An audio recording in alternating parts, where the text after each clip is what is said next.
अस्सलाम वालेकुम व रहमतुल्लाहि ताला बरकातहू। आप सब लोग खैरियत से होंगे, मुझको मालूम है। आपको इस वीडियो में बताएंगे हज़रत इमाम हसन रज़ी अल्लाह ताला अन्हु के बारे में। इस वीडियो में दिखाया गया है करबला का पूरा वाक़या।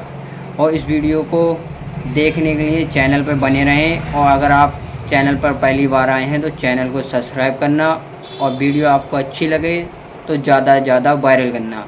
आइए देखते हैं इसी के साथ वीडियो। इमाम हुसैन अलैहिस्सलाम मक्के से कूफा की तरफ रवाना होते ही आपको रास्ते में ही हजरत मुस्लिम बिन अकील के शहादत की खबर मिलती है कि कूफे वालों ने आपके सफीर का साथ छोड़ दिया और हजरत मुस्लिम को दारुल अमारा की छत से गिरा के शहीद कर दिया। उस वक्त इमाम हुसैन कूफे और मक्के के दरमियान सफर कर रहे होते हैं और यजीद का ये हुक्म उबैदुल्लाह इब्न ज़ियाद तक आ पहुंचता है कि इमाम हुसैन को कूफे पहुंचने नहीं देना और रास्ते में ही नवासा रसूल को कत्ल कर देना है और रसूल अल्लाह की बेटियों को कैद करके मेरे दरबार तक पहुंचाना है।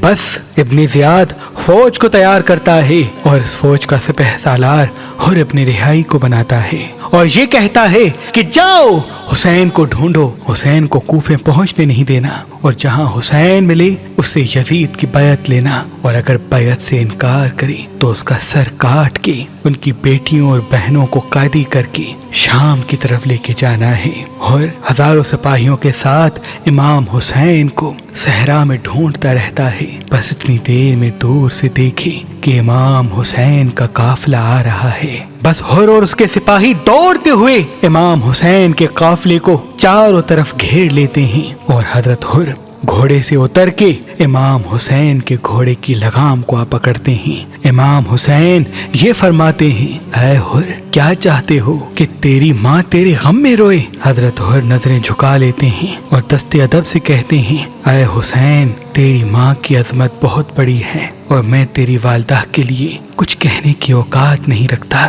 इमाम हुसैन मुस्कुराते हैं और जनाब अब्बास से कहते हैं, ऐ अब्बास हुर के होंठ खुश्क हैं और इसके तमाम सिपाही प्यासे हैं, इनके जानवर भी प्यासे लग रहे हैं। अब्बास अपनी मश्क से इन सबको पानी पिला।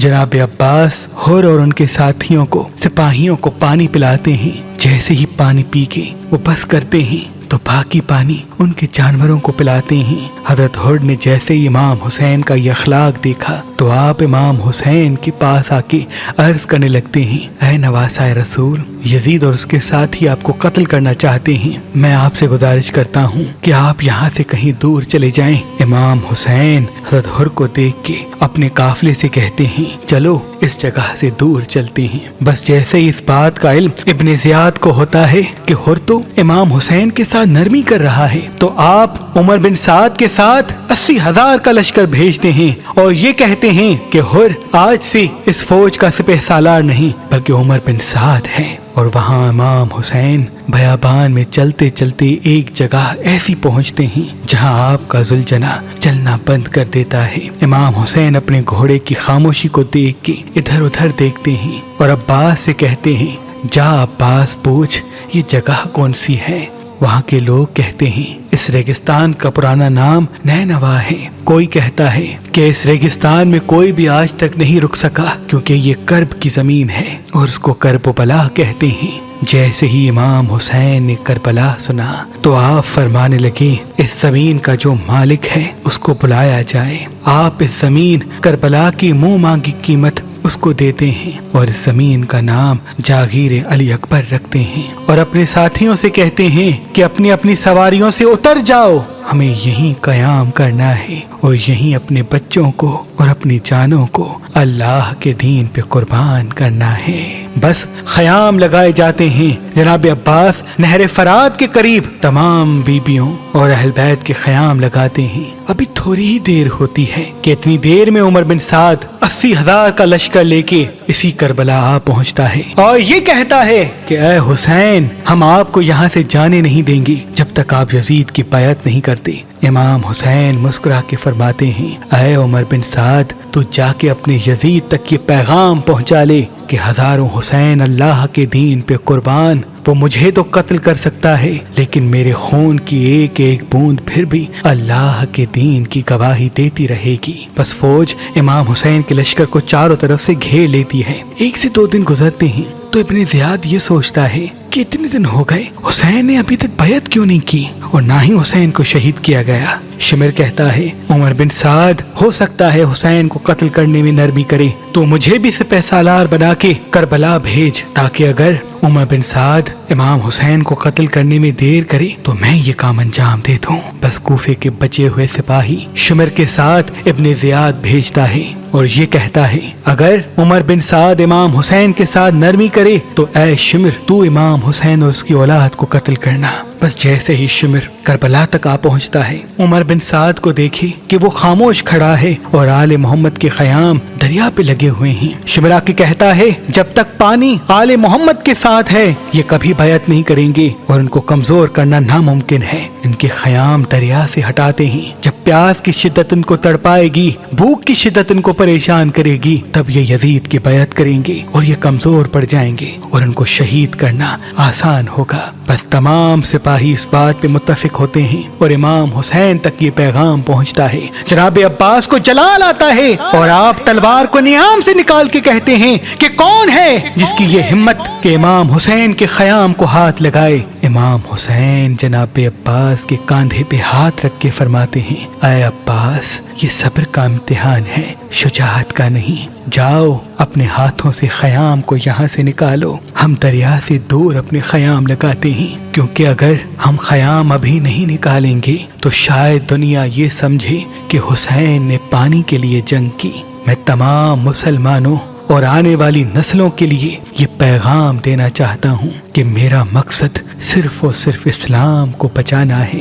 بس جناب عباس، علی اکبر اور دوسرے اصحاب خیام کو دریائے فرات کے کنارے سے نکالتے ہیں اور تھوڑے سے فاصلے پہ نصب کر دیتے ہیں۔ بس جیسے ہی 7 محرم کا سورج طلوع ہوتا ہے تو شمر و عمر بن سعد اپنے سپاہیوں کو یہ کہتے ہیں کہ حسین اور اس کے ساتھیوں کا پانی بند کر لو تاکہ ان کے بچے پیاس سے تڑپنے لگے۔ بس امام حسین کے خیام میں بچوں کے رونے کی آواز بلند ہوتی ہے، التش التش کی صدائیں بلند ہوتی ہیں۔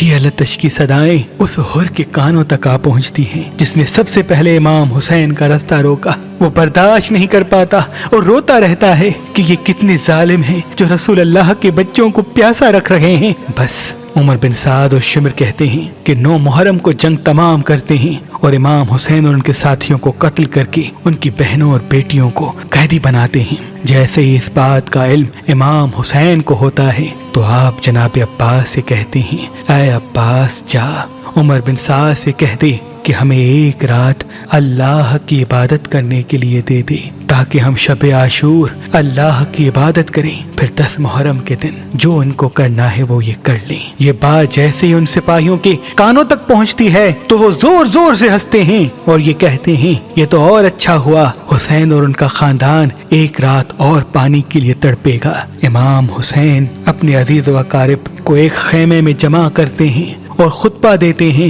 کہ اے لوگو، ان لوگوں کی جنگ تو مجھ سے ہے، یہ مجھے کل صبح قتل کر دیں گے، میں تم سب سے بیعت کو اٹھاتا ہوں، جاؤ اپنے اپنے وطن واپس چلے جاؤ، روز محشر میں تمہاری جنت کا ضامن ہوں۔ سب مولا حسین کے چاہنے والے ادھر ادھر دیکھنا شروع کرتے ہیں۔ امام حسین فرماتے ہیں اے میرے ساتھیوں، شاید تمہیں آنکھوں کی شرم نے مارا ہے، عباس چراغ بجھاؤ تاکہ یہ اندھیرے میں چلے جائیں۔ جناب عباس جیسے ہی چراغ بجھاتے ہیں تو امام حسین تلواروں کی آواز سنتے ہیں۔ کچھ ہی دیر کے بعد جب امام حسین حکم فرماتے ہیں کہ اے عباس چراغ پھر سے جلاؤ، اب جیسے ہی چراغ جلتا ہے امام حسین کیا دیکھیں کہ تمام سپاہی اپنی آنکھوں سے آنسو بہا کے اپنی تلواروں کو گردن پہ رکھ کے کہتے ہیں کہ اے حسین کیسے ہو سکتا ہے ان ظالموں کے بیچ میں آپ کو تنہا چھوڑ کے چلے جائیں، اگر آج ہم چلے گئے تو روز محشر آپ کی والدہ بی بی فاطمہ الزہرا سلام اللہ علیہا کو کیا منہ دکھائیں گے۔ امام حسین اللہ کی دربار میں فریاد بلند کرتے ہیں کہ اے اللہ، جیسے میرے ساتھی ہیں ऐसे साथी आज तक किसी को न मिले, न मेरे बाबा को मिले, न मेरे भाई को मिले। और वहाँ हजरत हुर पूरी रात रोता रहता है कि इमाम हुसैन को कल शहीद किया जाएगा, मैं जनाब सैयदा को क्या मुंह दिखाऊंगा। बस जैसे ही सुबह का सूरज तुलू होता है, अली अकबर अजान देते हैं, फौजे यजीद इमाम हुसैन पर फजर की नमाज में ही हमला कर देती है। इमाम हुसैन के चंद साथी उस हमले को रोकने की कोशिश करते हैं। जैसे ही नमाज खत्म होती है तो हजरत हुर अपनी आंखों पे पट्टी बांध के, अपने हाथों को रस्सियों से बांध के अपने बेटों से कहता है, मुझे अपने मौला के पास लेके चलो ताकि मैं उनके कदमों पे गिर के अपनी माफी मांग लूं। बस जनाब हुर इमाम हुसैन की खिदमत में आते हैं। इमाम हुसैन जनाब हुर को सीने से लगाते हैं और कहते हैं, ऐ हुर, मैंने तुम्हें माफ कर दिया, जा चला जा। जनाब हुर कहते हैं, ऐ मौला मैं कैसे जाऊं, ये जालिम आपको शहीद करना चाहते हैं, आपसे पहले मैं शहादत का जाम पीऊंगा। और हजरत हुर के बेटे कहने लगे कि हम भी अपने बाबा के साथ अपने मौला के कदमों पे कुर्बान होंगे। बस जनाब हुर के बेटे मैदान में आते हैं और काफी मुकाबला करने के बाद शहादत का जाम पीते हैं। फिर जनाब हुर मैदान में आके सिपाहियों से कहता है, ऐ लोगो पहचानो, मैं हुर हूँ, वो जो तुम्हारी फौज का सिपह सालार हुआ करता था। तौबा करो, अभी भी वक्त है, ये नवासा रसूल है, इसको कत्ल करना दुनिया का बदतरीन अमल होगा, कयामत तक तुम लानती बन जाओगे। डरो अल्लाह के अजाब से, ये यजीद का सोना माल दुनिया कब तक तुम्हारे काम आएगा। बस वो फौज हंसती रहती है, जनाब हुर पे हमला करती है। काफी देर लड़ने के बाद जनाब हुर घोड़े की जी से जमीन पे आ जाते हैं, आप जख्मों से चूर होते हैं। इमाम हुसैन आपकी लाश पे आते हैं और बीबी फातिमा ज़हरा सलामुल्लाह अलैहा का वो रुमाल जो इमाम हुसैन को उनकी वालिदा ने दिया था, आप उनके सर पे बांधते हैं और फरमाते हैं, ऐ हुर, तू जन्नत में मेरे साथ होगा। तो दोस्तों, आपको वीडियो का कौन सा पार्ट पसंद आया, उस वीडियो को कमेंट में ज़रूर बताना। और अगर चैनल पर पहली बार आए हो तो चैनल को सब्सक्राइब करना और ज़्यादा से ज़्यादा वायरल करना। और ऐसी वीडियो को देखने के लिए बने रहें आमिर नेटवर्क 0786 पे। मिलते हैं अपनी वीडियो के साथ, इसी के साथ चलते हैं। अस्सलाम वालेकुम वरहमतुल्लाहि ताला बरकातहू।